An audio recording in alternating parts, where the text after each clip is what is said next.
Well, hello, friends. Real quick before we kick off the episode, I have to let you know about something exciting.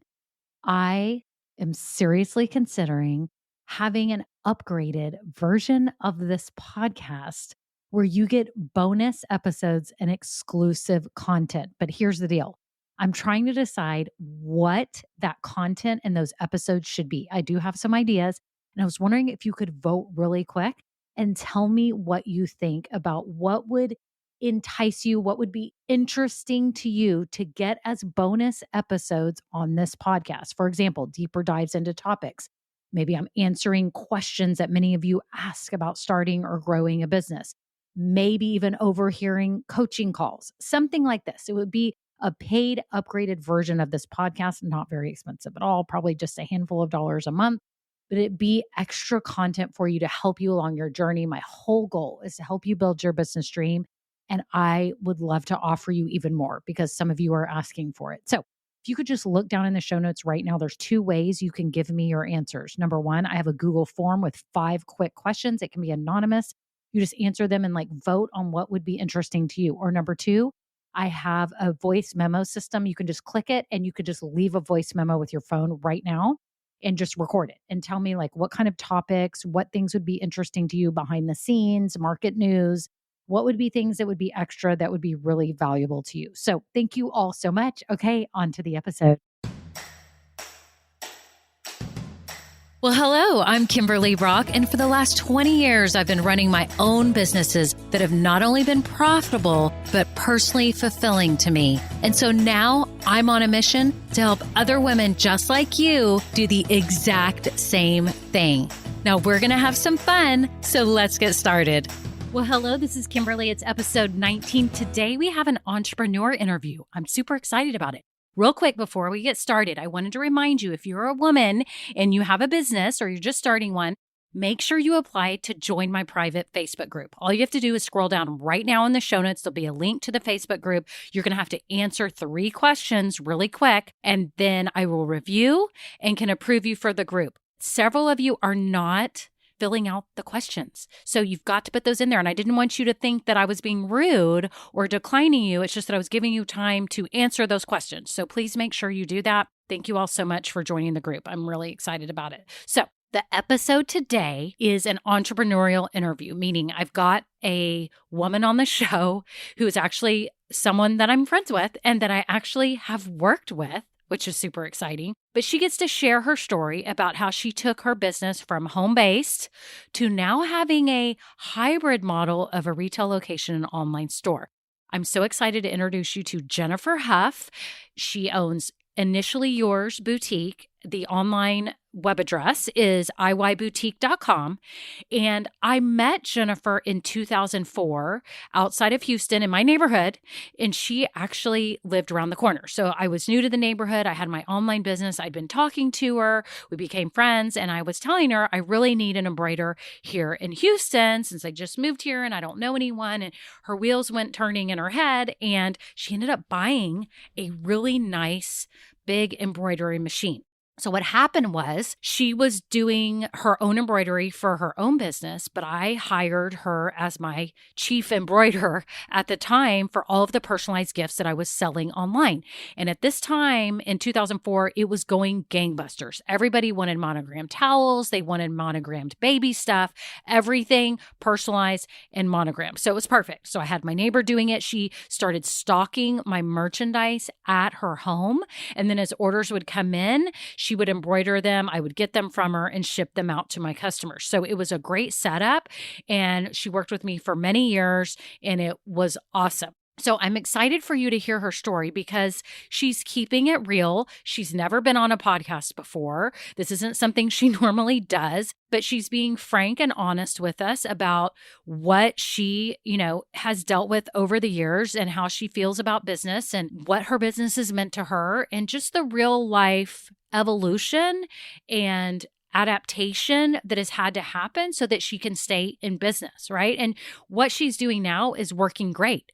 who knows what's going to happen over the coming years? All you can do is do what you do best for today and be where your clients are. And you will see that's what she has done. She has tried to adapt her product offerings and where she is to be there where customers want to buy. So I'm excited for you to hear Jennifer Huff and enjoy.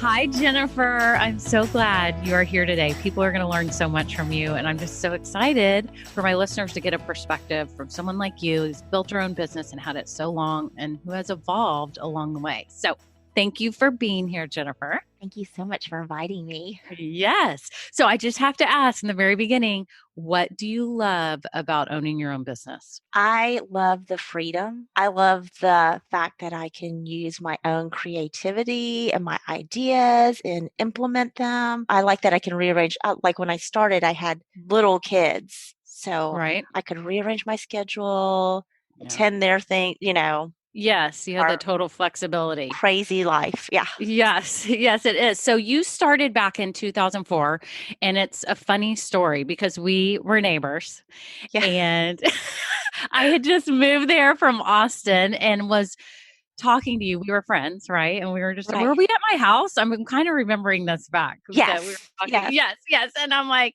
I need an embroider for my business because I sold personalized gifts. And then the light bulb in your head went off and you were like, Sure. yes, I yes. know nothing about monogramming, but I can learn, right? Yes, yes. So you got a machine, Yes, a yes. big machine. A commercial grade machine.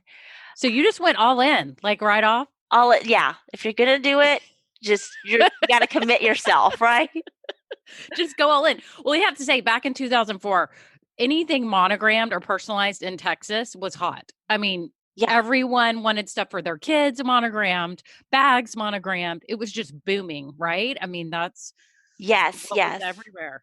yes, yes. It So was when you started, what were the first things that you were embroidering? Like what was popular? What all were you doing? we did like blankets, shirts, little shirts with like for Christmas, like they had little reindeer and the kids' names on it, Right, and right. I'm remembering. just everything. Everybody would just bring these big bags full of things that they wanted That monogrammed. they want to monogram. So you started it out of your home. You Correct. had your embroidery machine in your home, and people would come bring their own stuff and dump it off to you and say, please embroider it. Yes, yes, they would just bring, so I was mainly service-based. Okay. So, So you would charge a flat fee for each item, or how did you price it in the beginning? well, what I did is I had called to several different monogramming places, and at Okay. first I was really undervaluing myself, right? Because Oh, interesting. mentally I had told myself, well, I'm still learning and I could always increase. I had really charged a really inexpensive amount. I think it was like $5 To embroider an to item. embroider an item. Yeah. And would you just do a flat fee even if they did a big towel or Yeah, because a I felt shirt? like I was still learning. I probably should have charged more, but, that's Yeah. all learning, right? It's all Right. Everyone feels that way in the beginning of their businesses. They're like, what am I worth yet? But yes, and you're nobody has, like, confidence in themselves sometimes, you know? yeah, that's true. And it takes a while you have to take action before you gain the confidence. I think that's what's hard too, is we expect when we start something new, right? Why aren't we confident? Well, it's because we haven't been doing it. And so that's why I like that it probably took you a while and looking back, you're like, I should have charged more. But this is part of it. This is how So you it's learn. learning, yeah. Yes, yes. So you would do everything out of your home. You weren't buying any other vendors' products yet. You were just embroidering people's own stuff Right, that they would bring to you and you would do it. right, So, right, right. and then you started having home shows. Is that right? So locally in our neighborhood and stuff like that. We would do, like, little things and people would say, "Oh my gosh, I love this little shirt," or whatever, and so we would just do that in other people's homes and in And like have a ours. little display, kind of Mhm. like a mini booth, like a little show, and people could come over and order. Yeah. Because this was before, I mean, online was getting going. I had just started my online store, but people loved still the feel of little local home shows Yes. and going to someone's house and having stacks and so you were there to help. So your business started building like that. So it was pretty Yes. much word of mouth, locally growing from there. Yes. So I think, I mean, you got super, super busy. I just remember your business booming during that time. Yeah. Yeah. Every year it was doubling and doubling and doubling. Oh And my gosh. And this was so just you doing the embroidery yourself. Were you the this only person doing it? this was just me until like later on, then we had hired some other people to Yes. help out. So So how was that where you were being responsible for everything, not only the selling, but actually doing the embroidery and all of that? it was How was that? it was a lot of work. Yeah, It's a lot of work, and, hindsight, I wish I was a better delegator then, interesting. you That's a good know, point for a lot of listeners. I'm sure a lot of people feel that way. because I know it's like I mean, it's like your own baby, right? Yes, And yes. you want to take it's like being a first-time parent. You're like it's your first child, and you really wanna nurture and do all these things, and you're worried it's not gonna get done like how you'd like it, but there are other people who are capable too, right? As it goes along, you learn to I feel like you're a perfectionist too, which is a great thing for what you were doing, which is embroidery. You were a perfectionist, well, you are a perfectionist, but that's what that I think people that are perfectionists have a harder time delegating we do. because We do. they are so specific about how they want things done. And so, but looking back, you wish you could have let go a little bit on some of those Yeah, things. I just wish I would have just said, "Hey, somebody else can actually help me in this area," whether it's Mm, accounting or, you yeah. know, Hmm. just these little things, right? Little things. To Yeah, really it's so true. take take things off my plate because Yes. then you can I don't know, I feel like it stifles your ability to grow if you don't delegate, you Did know? everyone hear that? I hope everyone heard that. She said it can stifle your growth. So I hope that hits home for a lot of people. That's really true. So your business is growing, you're doing home shows, your people are dropping off their stuff at your house, you're super busy. Where does it go after that? So then I'm super busy, but I to increase our revenue, we decide to carry product. Okay. So, So you mean buy other brands buy and other brands. resell them. Mhm. Okay. Because people were wanting other things other than just what they already had, They Okay. wanted Okay. things that they could specifically monogram. Sometimes they didn't necessarily have time to Right. go and search for something to be monogrammed and then bring it to somebody to have it Right. Right. and So so you became a reseller of products. And how did you go about finding products to resell? we went to market. We Okay. went And to market is Atlanta market where they okay. have a bunch of wholesalers, Okay. you So know. if people don't know, if some of you listening aren't familiar with wholesale markets for clothing and gifts and jewelry and all that, they have various market locations around the country. There's Dallas, there's Atlanta, there's New York, Las Vegas, Vegas. LA, I I think. think Los LA, Angeles is yeah. a If small one. Florida has a magic show. Oh, they do? Okay, I Mhm. didn't even heard of the Florida one. Okay, but the big one, we always thought the best one was Was Atlanta. Atlanta. Mhm. And Dallas was pretty good too. And it was close because we're in Texas. But so you went to Atlanta Market Yes. and you started shopping. And then how would you determine what you were going to buy and what kind of budget that you had at that time? Like, how did you figure that out? Like, I always have a market strategy when I get there Okay. because I feel like if you don't have a strategy before or a plan and you get to market, it can be so overwhelming, right? There's Okay. so much to see. And they're salespeople too. So they're seeing buyers like us come in and they're like, hungry for business. And they're Right, like, okay, right, how our right, products will sell. Our products are going to be hot. We're advertising here. So you can get sucked in if you don't have a plan ahead of time of what you're really needing to fill the gaps in your business. right. So I had always planned, like, we usually go for 4 days, and the first 2 days, I just look. I can compare, and then I figure out what my budget is and then what areas I want to delegate how much to each area. whether Yes. it's like Yes. something that's children related or women, you know, Yes. and you kind of really need to know your clientele, Yes. right? You've got to Like buy for what they like and what what they they want. not necessarily what you like, but Yes. what they really like or would need or, Yes. you know, Yes, because you risk having inventory that then doesn't sell sell. or isn't popular, and you get stuck with inventory, which is a whole nother problem we've both Experience, experienced with yeah. that. It's a whole nother podcast. I know we need to do a whole episode on inventory management.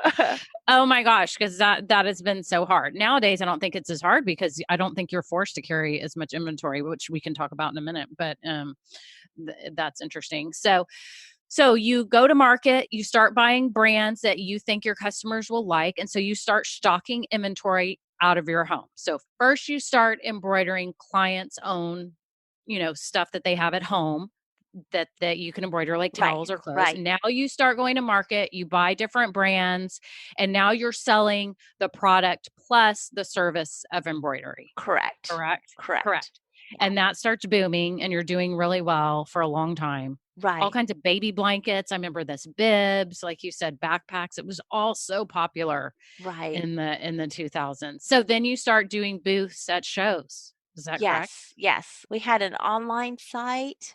Okay. So you So built it we online too. really wanted to promote our online site to Okay. get people to know, where they could find these things, Okay. So we were traveling to these different shows Okay. and we did a lot of junior league shows. So we would Okay. travel Texas, Arkansas, all these So you places. would carry all your stuff in like a trailer We had a and trailer. your oh my gosh, It and was your a booth large trailer. setup stuff. And our booth setup stuff in a trailer and just to promote. And it really worked for a while. You know, Yes. it really Yes. worked for at the big, Yes. when shows were really, really big. I mean, they're still kind of popular, but not as Okay. So you've seen a popular. shift in that. But yes, they were huge. I remember that going to different Yes. Yes. various exciting Yes. Christmas shows and things. It's so much fun. So y'all would do gangbusters at Yes. those. And I know a lot of booths did. I remember back in the day. So your business is blossoming. You take it online. You also do all the holiday markets and shows that you're traveling to. And then where does it go from there? And then we had more employees. And so we had this opportunity pop up to move into a brick and mortar location.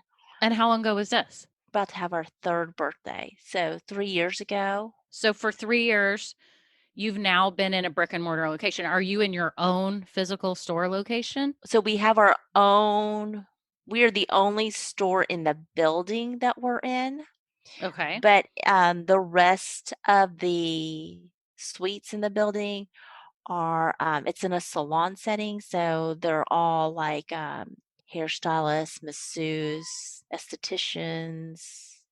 Our store's in the front, like when you first walk in. Okay. So you are, I don't want to say sharing the space, but sort of like you've got this one building, it's got all the salon suite owners back there, but you have a space that's your own space that is partitioned off. Is that correct? It's partitioned It off has from the all rest? walls. It has Yes, yes. four So you walls. kind of have your own store, but people have to walk through it to go to their salon appointments. Is this They have correct? to walk by it. By it. Okay. So they Mhm. walk by it. I'm just trying to paint a picture for everyone because I think this is really interesting. That's an alternative to having to take on rent and a lease for your own store. And this way you've kind of got this hybrid space sort of so that you don't have all the risk of that. But you can still be a physical location. Am I describing this right? I'm just trying to So you do have the risk of rent still, but Okay. the difference is that in a shopping strip, you actually have to have a customer or a person specifically looking for you to enter your store because you could have a million fabulous things inside your store, but until they walk through your front door, they don't know, right? It's so true. It's so And true. here in the setting that we have like a front table when they walk in, a display table, and so we have a constant captive audience. Whether they realize it or not, they're going by, seeing what we have. So we can bring out, they don't have to actually walk through the front door into the store to see, Yes, but they yes. could see something that catches their eye and they're like, oh, that's kind of interesting. Or, oh, I actually need something, you know, but they may Right, not right. know who we are, Right, yet. right. But Yet. this is, I love that you said that. That's a captive audience. It's someone who may not even realize, they wouldn't have maybe come in the store if you had been next door, but it's because they're walking through to go to their salon appointment or massage appointment. And I think this is a great way if someone wants to get their feet wet into retail or test out some type of retail location without the major risk of opening your own store where you're Right. responsible for bringing people in the door. And this way it benefits both of y'all because then if customers keep coming back for you to get a quick gift, then maybe they'll think, "Oh, well, I guess I can go there. I could get a massage or I can get my hair done. I can do it all at once at that location." So, I think hopefully this gets people's brain um brain Right. wheels turning. Right. And especially since everybody's so much busier nowadays, convenience is, while their hair is processing, they'll Mhm. shop or they're, Yes. so Have you seen any other places locally that do this kind of model anywhere around you? I'm just curious if there are other places, they're starting to pop up more they are. frequently. So this is something more. Well, I even think about in, you know, grocery stores how they'll have a Starbucks at the front. So it's kind of the same concept in a Concept. different way, but yeah, they're sharing a space and they're sharing the space and they're getting the foot traffic of both clientele. Correct. Um I know. I Correct. was trying to think of any other ones that I've seen that are like that. Um, but I think it's something to consider. If someone wants to get into Right. retail, it's a neat way to get exposure Right. And because especially if you don't have a strong brand yet, you know, to yes. just create that awareness. Yes. It's Yes. if you have your own product and you just want to create awareness, it's a good Mhm. way to get it out Yes. there. I mean, it's kind of like the concept too of all the little booths that are in the mall. I know our local mall Mhm. that, like Peloton, for example, always has had a space for a few months. And then there's other little jewelry booths and hand lotion and Yeah. candles and all Yeah. that sort of thing there. So it's kind of the same concept as well. So we're doing a shared space and benefiting and leveraging everybody's traffic Right, to help right. with Or awareness. like if you think about like in the airport where they have the restaurants and the stores, Yes. they're two different purposes, right? But the same, Yes. you know. Yes. Okay. So I think it's interesting that you've capitalized on that. So how has it been for you? How has it changed your business? What has happened as a result of you starting this 3 years ago? It's been great. And even our product line has evolved and Mhm. changed, Mhm. Mhm. but so has the retail climate, right? Okay. So Yep. whereas originally when I first started this, monogramming was huge Right. and is mainly like service was a main component of my business, Yes. where Yes. now it has evolved to product because monogramming is not as, I mean, still popular, but not as Right. popular Right. Right. It's not as trendy as it as was years right. ago. It's not as hot and trendy as it was years ago. And so it's just we have had to evolve as the climate. So it just kind of allows us to change with the times, kind of. Yes. Yes. Yes. So Um, you're having to yeah, adjust and change with it and change with it. Otherwise, if you don't, you become irrelevant. If you said no, I'm only offering this as a service, your business would be down because that's not what they're the wanting wrong to thing. buy right now. They want what are they wanting? The people that you're seeing come in and buy, what is the purpose of why they're buying? Are they buying gifts or what is it? So now we also carry clothing. Okay, so you've added clothing. You So, didn't so use we've that like for women. do you For mean? women. We have clothing for Yes. women and jewelry, Okay. which kind of the store that was in there. So part of it was because the store that was in there previously had carried clothing and jewelry, and that's what some of the women were expecting.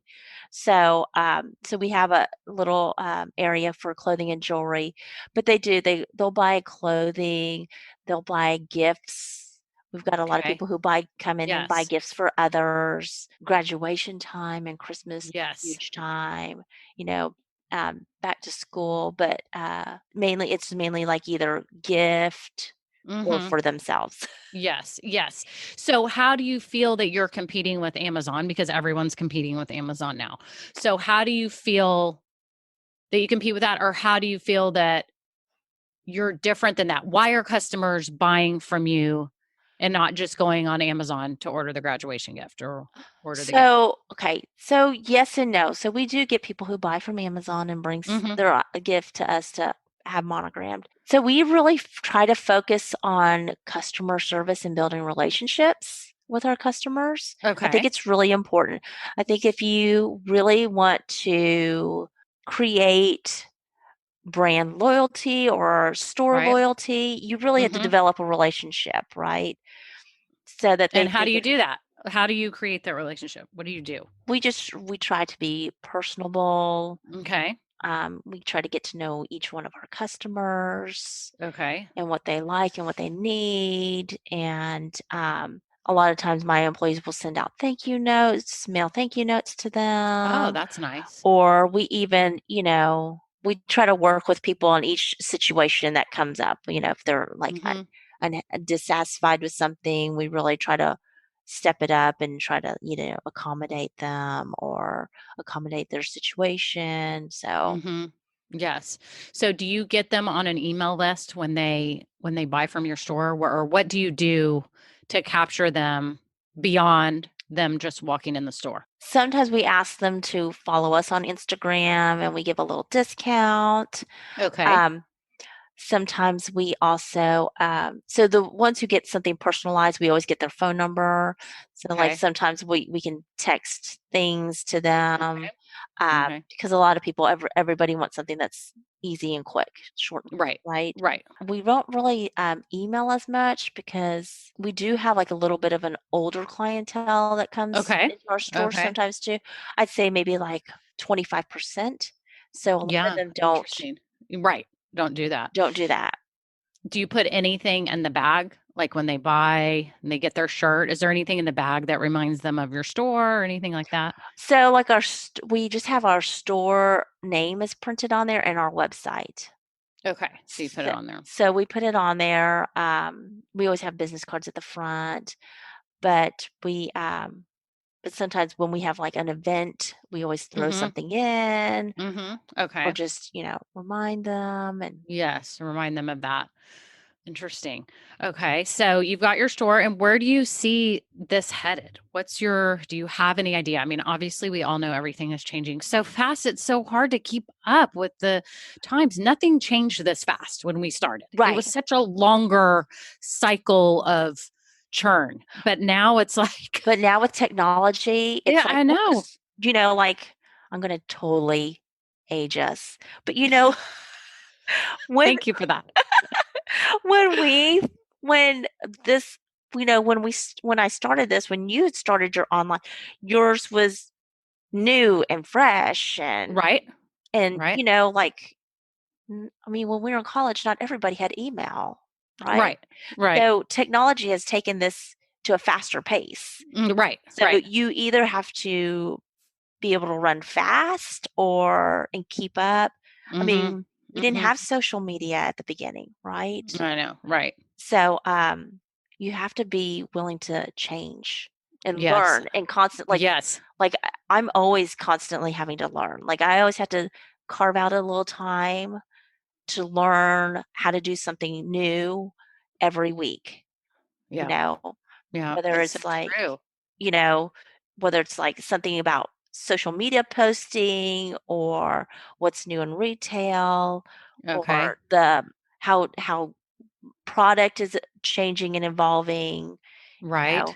So Speaking of that, I know we had talked about this earlier just briefly, but on the Today Show, I think it was yesterday, or Yeah, when was I it? what? Yeah, was it yesterday? I think it was yesterday. Okay, so I think what it's was it? yesterday. I did not get to see this segment, but it was talking about the future of shopping. Right. So I only saw a snippet of Okay. the segment. So Okay. it had this app that you could put like on your bones to have your size and change, and then you could try on clothing online shopping like you in the future, like you'd be able to put your body on the Like screen. virtual Virtual virtual shopping, dressing room. virtual dressing room. Yeah. Yeah. Without having to actually What? see That would yourself be get amazing. yeah. So you could try things on, which would Do they totally have a virtual thinning mirror? That yeah. would be really good. Because you know, sometimes you try on stuff and you're like, I look so big in this, and now I'm skewed. Is this what I really look Look like, like or is this the mirror? And so maybe they could do a virtual thinning mirror, which would be amazing. awesome, right? Okay, so they do your measurements, and so now you're going to be able to shop for clothing. So Clothing. what does this mean for the clothing industry? Like for the big, like the Nordstroms and everything. I mean, I love going to Nordstroms and stores, but I know that a lot of it's online now. Yeah. Yeah. Yeah. And sometimes I feel like you kind of almost have to make shopping now an experience, right? Yes, I think that's so If you true. want to draw, if you have a physical brick and mortar space, it now has to be an experience. It has to be an event, or it has to be, something. If someone doesn't need something instantaneously, it just has to be a total experience. Otherwise, Wow. they're going to want to do it from the comfort and ease of on their phone or on Yes, the that's so computer. And I would say like this up and coming generation, it's even harder, right? yes, Because yes. Yeah, it's true. their idea of shopping, like we think of shopping as like Nordstrom's or a Mhm. store, and Right. it's just relaxing, right? Right, You know, right. just Yeah, to it be is able fun. to Yes. just to comb through. But now the younger generation doesn't think of it as that way. I know that is interesting. I'm thinking about my college daughter. I Totally. can't say she loves to go to the mall. She doesn't. I mean, she Yeah. likes to shop online, get whatever sizes, try it on, and send it back. So I know it's true. They don't have that same, I don't want to say yearning, but that same, they don't view it as an escape, like what Right. you said. I Right. like that because that's what it is for me. I go and usually there's some kind of music in the background. I can get Yes. coffee. I can walk Yeah. around. Oh, look at the new trends. And it's a fun thing. But you're right.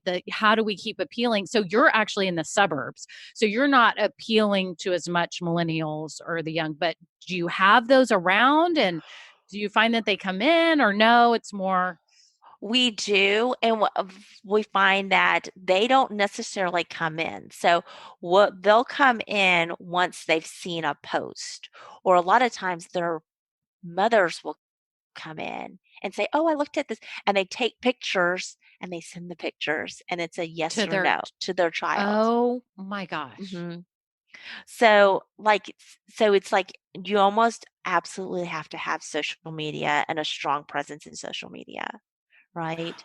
Right. Otherwise, there's no way to capture that audience, because Mm-hmm.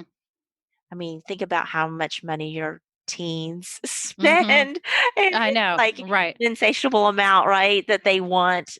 And it's just reaching out to them and showing them what you have. Yes. And a lot of times, like I'll get, like, we have a high schooler that works, so I'll be like, oh yeah, and she'll talk with her friends about things that we have in the store, or things like Oh, that. that's good. So Yes. So what has been your most effective way of marketing your business right now? I mean, you've got online, you've got the physical store. Do you do booths at shows anymore? I guess not as much, you said? I don't do as much. I don't Yeah, do you as don't do as much. much. So what is your most effective ways of marketing right now? Like what do you think is it more just how you present your goods in your store since you're a physical location, or is it social media posts, or what is it that you say, or word of mouth? We probably use a lot more social media, and probably Instagram we get more response from than Okay. Facebook. I think our Pinterest is just starting to Yeah. grow a little bit. And, you normally it's just Instagram that we Okay. usually use.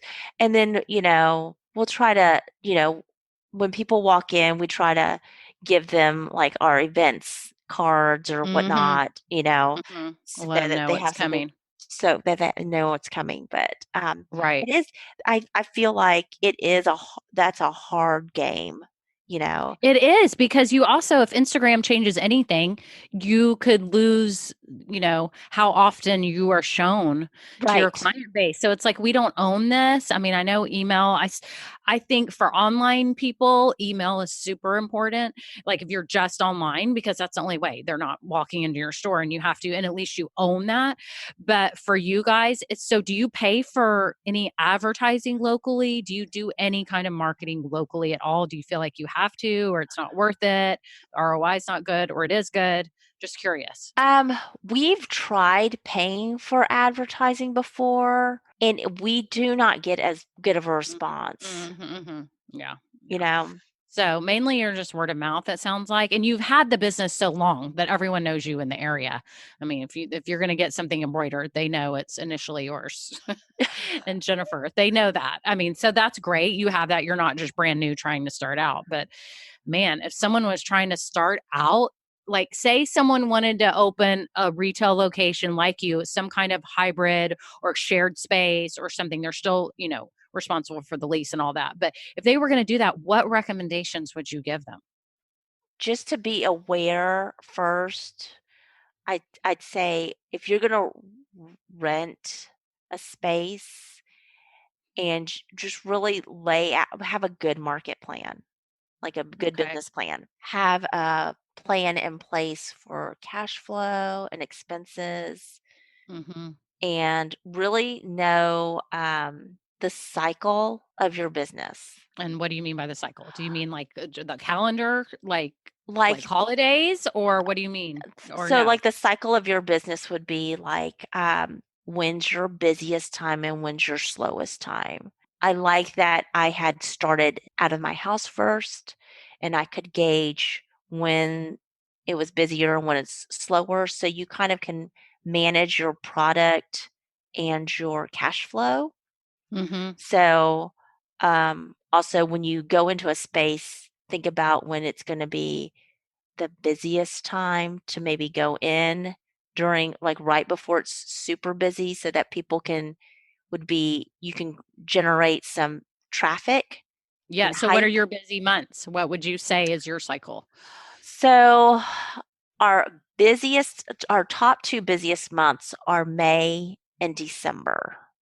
Okay. So then what's the cycle? So if you would say in April, you'd be gearing up for May or, So, so like So March starts spring break. So we're starting to get busier.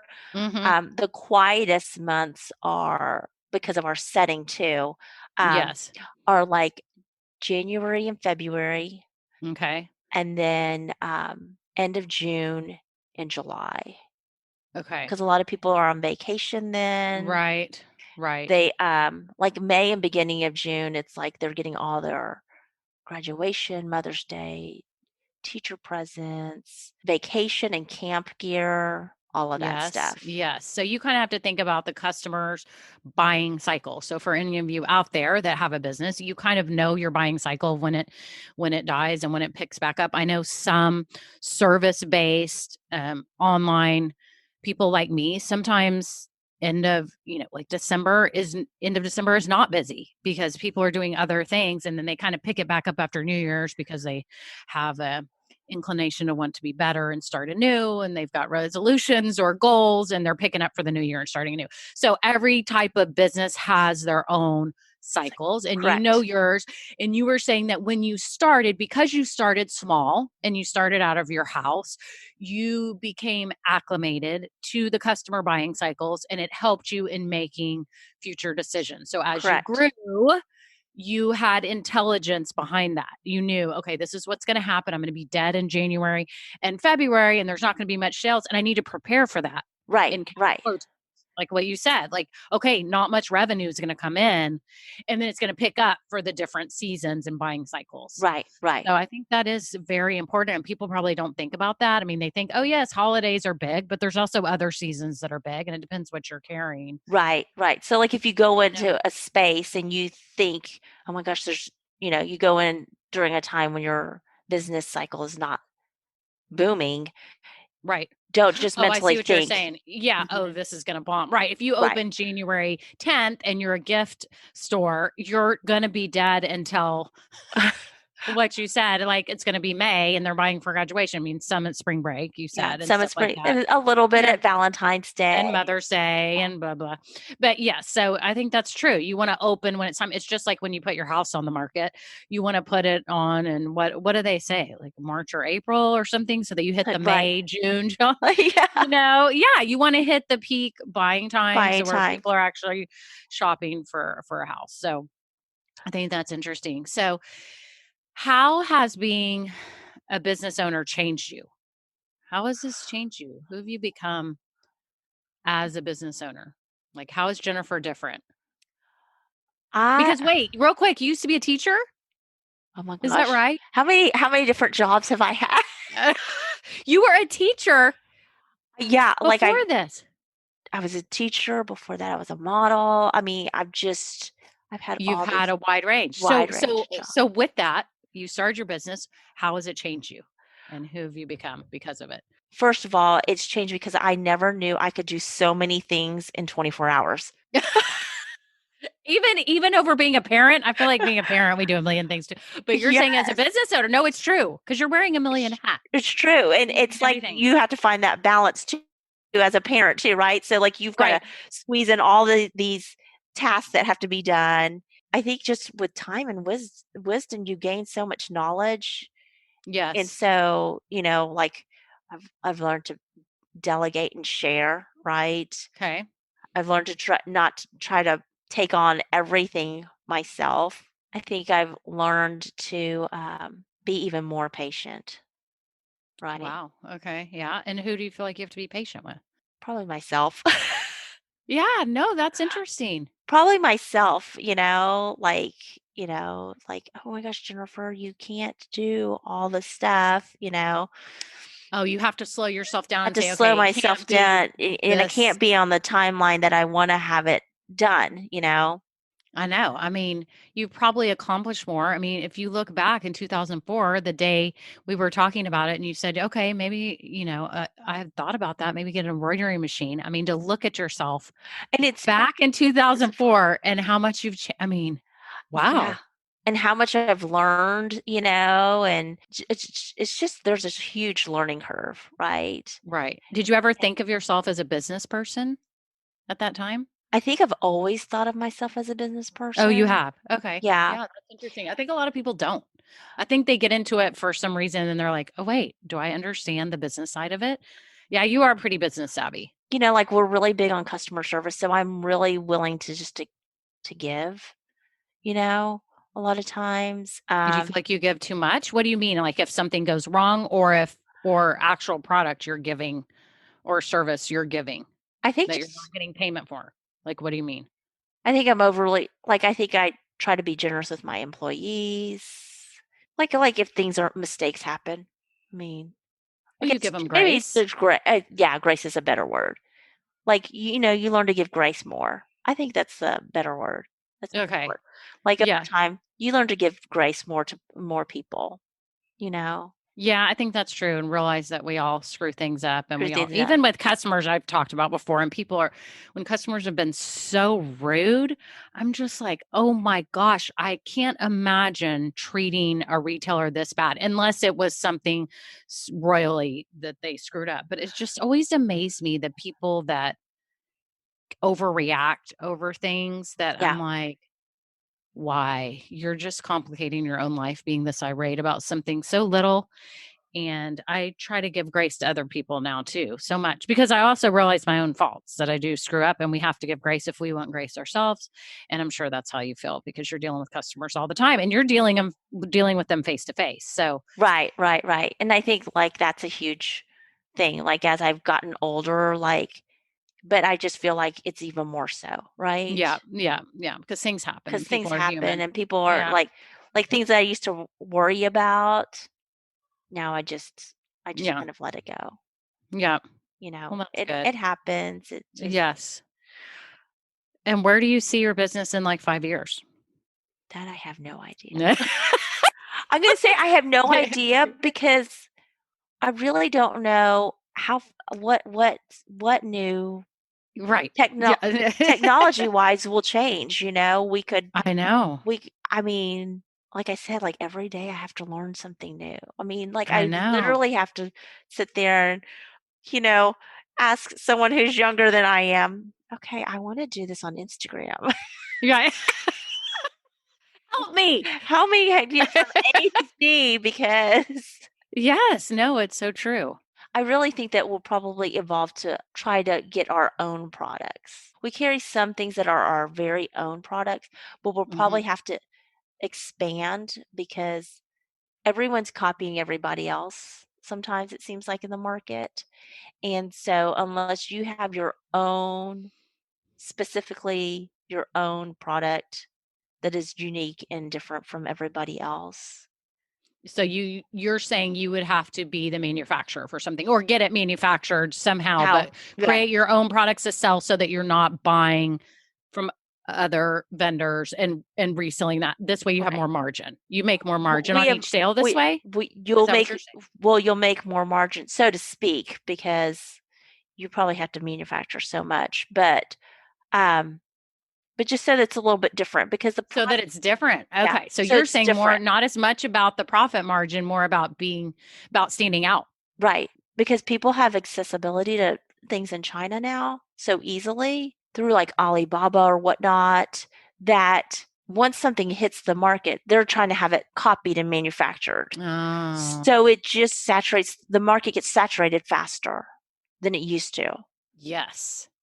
The cycle of saturation is much Yeah. quicker. So the product life cycle is shorter. So I just think it's going to be interesting to see how business evolves over the next 5 years and 10 years. I mean, obviously, just like that Today Show clip talking about virtual shopping, I mean, things are going to go to that. And what's going to bring people to malls? And is it restaurants and experiences, like you said? And for people like us who have online businesses or, brick and mortar, how's it going to change? And I guess the answer is we don't know. Uh, it's to be determined, but you just have to keep plugging away each day, moving forward and doing the best you can with the clients you have. And Yeah. And just really be aware of what's going on, you know. right. And yes, because I think if you're not clued in, you can get left behind. I mean, yeah. And it's like, I'm not really I'm not like the type of person who come to the table and argue politically, but even like the political environment affects brick Right. and mortar, you know, or Yeah, it is true. just little things that There's a lot of factors mm, involved where it's oh, not even just the world of shopping, it's or, consumerism in general. And or just Cypress, Texas, you know. yeah, I Like, know, right. I mean, you're out in the suburbs, so it's different than if you lived like in downtown Houston or in a real hip area. You would be catering to a different clientele and your business would be different but you'd be paying higher rent. And so there's stuff that goes along with that. So yeah. well, I'm just so happy, Jennifer, for you and all your success. And I love that you have been able to evolve over the years and take your business in different directions and that you're willing to keep doing that. I think that's what's going to keep you being so successful. So I'm so happy for you and Thank all you that so you've accomplished. much. And thank you so much for being a guest on the show. I think you gave a lot of good insights. I think if someone is thinking about going into brick and mortar or online, they're just going to get some good nuggets of information from you. So thank you so much for being so open about it. Thanks for having me. It was so much Yes. fun. Thank you. Well, have a great day, Jennifer. Thanks, you too. Wow, that was a great episode. Jennifer really explained it well. As you can see, owning your own business can be so rewarding, but it can also be a struggle because you've got to adapt, and now things are changing at such a fast rate all the time that you've got to be able to change with it. So I hope you learned a lot from the episode. Again, her information is in the show notes. And if you have been listening to this podcast, make sure you hit subscribe because you don't want to miss out on any future episodes that are going to benefit you. So you can hit the subscribe button right now. And if you've been listening and get value out of the podcast, I would be so honored if you would give me a review, because it not only helps me know that what I'm doing is worthwhile and appreciated, it also helps Apple and Spotify and the others share this podcast with others like us who are trying to build profitable and meaningful businesses. So thank you all so much for listening, and have a great day. Bye now. Now, this episode may be over, but our relationship does not have to end here. Head on over to KimberlyBrock.com, and yes, you can get more valuable information for your journey. And you know what? You don't need to go through this alone. I would love to help you. Thank you so much, and have a great day. Bye.